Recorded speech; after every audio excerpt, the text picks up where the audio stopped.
The wind howled over the dry plains of Texas as the sun bled its last light across the horizon. Daniel McGraw sat in the dim glow of his ranch house, his rough, calloused hands trembling around a bundle far more fragile than he'd ever known. His newborn daughter whimpered, her tiny fists reaching, her cries sharper with every second. The baby was hungry. But her mother, Anna, the love of Daniel's life, was gone. Just 2 weeks earlier, Anna had left the world during childbirth, her hand slipping from his in one last, breathless goodbye. The house that had once been filled with laughter, the scent of fresh bread, and the melody of Anna's voice now echoed with emptiness and grief.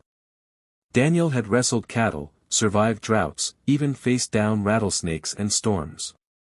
But this helplessness before a crying baby, was the first battle he didn't know how to fight.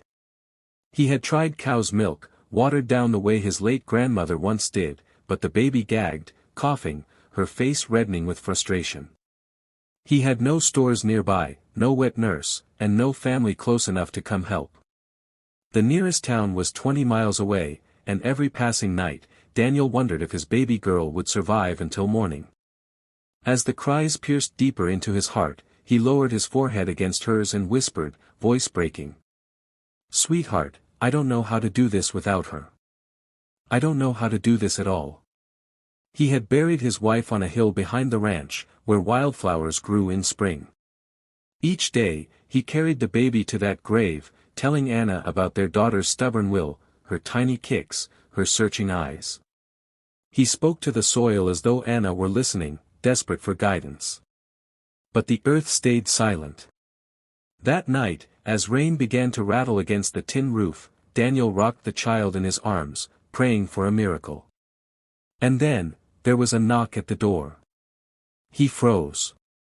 Who would visit this far out, in the dead of night? Slowly, he placed the baby in her makeshift crib, a carved-out wooden drawer lined with blankets, and reached for his lantern. The knock came again, softer, almost pleading. When Daniel opened the door, he found a young woman standing on the porch, drenched from the storm. Her dress clung to her, and in her arms she clutched a shawl against her chest. Behind her, a mule stood tied to the post, shivering in the rain. "Forgive me, sir," she said, her voice low, urgent. "I was traveling, but the storm caught me. I saw your light." Her name was Clara. She had been heading west after losing her own husband in a mining accident, searching for work, searching for somewhere, anywhere, she might belong. She was weary, worn by grief of her own, but her eyes carried a strange strength, as though hardship had not yet extinguished her spirit. Daniel nodded stiffly, letting her in.